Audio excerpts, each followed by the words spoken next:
Bible में Paul ने और कुरान में मोहम्मद दोनों ने दावा किया कि वो उसी परमेश्वर का संदेश बांट रहे हैं जिसने तोरा यानी पुराने नियम को दिया, और उनका संदेश पुराने नियम के विरोध में नहीं बल्कि उसके अनुकूल है। तो चलिए आज इस वीडियो में देख लेते हैं कि कौन सही है और कौन गलत।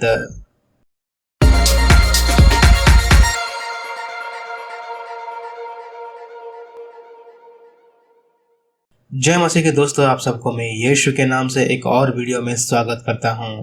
प्रेरित पॉल एक फरीसी थे जो लोग पुराने नियम को पढ़ते हैं, उसको अपने मन में छाप लेते हैं, उसको सख्त तरीके से मानते हैं अपने जीवन में और उसके विरोध में जाने में कतराते हैं। उन्हें फरीसी कहते हैं। आज हम उन्हें स्कॉलर से भी ऊंचे दर्जे पर रख सकते हैं, क्योंकि एक स्कॉलर गलती कर सकता है लेकिन एक ज्ञानी फरीसी बिना देखे भी तोराह यानी पुराने नियम का वर्णन कर सकता है। हम जानते हैं कि पॉल ने गमलीएल के नीचे पढ़ाई की है, जो सबसे उच्च और सम्मानीय रबाई में से एक थे। पॉल पुराने नियम को गहराई से जानता था, इसीलिए वो उसे बड़े ही आसानी से कोट करता था, जो हम उसके लिखे पत्र में से भी जान सकते हैं। और इन्हीं वजह के कारण भी उसने यीशु को अपनाया, क्योंकि वो जानता था कि यीशु ने पुराने नियम के कई भविष्यवाणी को पूरा किया, उनके जन्म से लेकर क्रूस पर मृत्यु और पुनरुत्थान पर।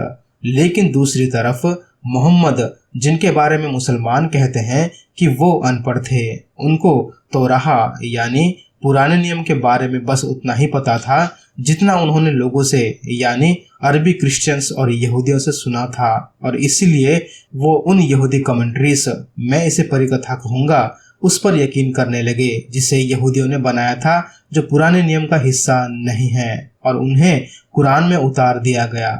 एक यहूदी जो अपने इतिहास और अपने लिटरेचर को जानता हो, वो जब कुरान में लिखे गए उन कहानियों को पढ़ता है, वो तुरंत जान लेता है कि मोहम्मद ने कैसे परिकथाओं को सच मान के उसे खुदा का कलाम कह के लोगों को सुनाता रहा। और मोहम्मद उनके बीच फर्क नहीं कर पाते, क्योंकि उनको पुराने नियम के बारे में कोई जानकारी नहीं थी। लेकिन जो जानते थे वो इन कहानियों को अपने बच्चों को सुनाते थे, उन्हें सुलाने के लिए। जैसे कि सूरा 5 आयत 27 से 32 तक ये लिखा गया है कि जब कैन ने अपने भाई एबल को ईर्ष्या के कारण मार दिया, तब अल्लाह ने एक रेवन यानी काले कौवे को भेजकर ये सिखाया कि वो अपने भाई के शव को कैसे जमीन में गाड़ सकता है। और सूरा 27 आयत 18 और 19 में ये लिखा है कि सोलोमोन कैसे चींटियों की बातचीत को सुन के मुस्कुराता है। और इस तरह के कई कहानी है कुरान में, जिसे उन्होंने यहूदियों से और अरब के कुछ पुराने कहानियों को सुन के कुरान में डाल दिया, क्योंकि मोहम्मद कहानियों में और खुदा के संदेश के बीच फर्क को नहीं जानता था। मोहम्मद को पुराने नियम की कोई जानकारी नहीं थी, क्योंकि सूरा 7 आयत 157 में उसने ये तक कह दिया कि उसके बारे में तोराह और इंजील में लिखा गया है और उसने उसको पूरा किया। क्योंकि अगर उन्हें पुराने नियम की थोड़ी भी जानकारी होती तो वो खुद जान जाते कि वो एक झूठे इंसान हैं और वो दुनिया को झूठा संदेश बांट रहे हैं। चलिए देखते हैं कैसे।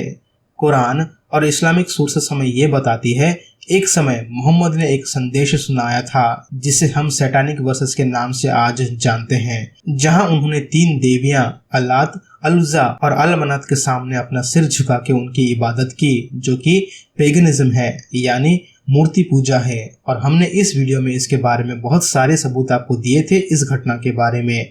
तो जब मोहम्मद ने इन देवियों के सामने सिर झुका के इबादत की और उनके मानने वालों ने भी किया, तब कुछ समय बाद सो कॉल्ड गैब्रियल मोहम्मद से आके कहते हैं कि तुमने पाप किया है। और फिर मोहम्मद ने अपनी गलती स्वीकार की, जो लिखा है हिस्ट्री ऑफ अल-तबारी वॉल्यूम 6 पेज 111।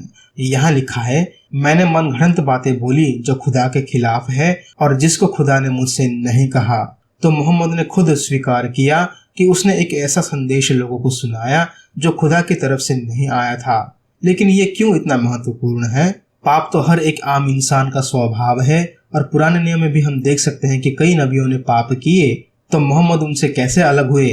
क्योंकि मोहम्मद ने खुद सूरा 7 आयत 157 में ये कहा था कि उसका नाम तोराह में है। कहाँ पर? मुसलमान दिखाते हैं व्यवस्था विवरण 18 वचन 18।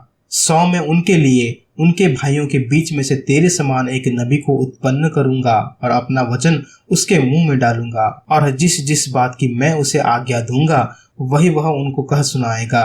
और ये वचन साबित करता है कि मोहम्मद को पुराने नियम का कोई ज्ञान नहीं था, क्योंकि इसी अध्याय के कुछ वचन बाद वचन 20 में यह लिखा है, परंतु जो नबी अभिमान करके मेरे नाम से कोई ऐसा वचन कहे जिसकी आज्ञा मैंने उसे न दी हो, वह पराये देवताओं के नाम से कुछ कहे, वह नबी मार डाला जाए।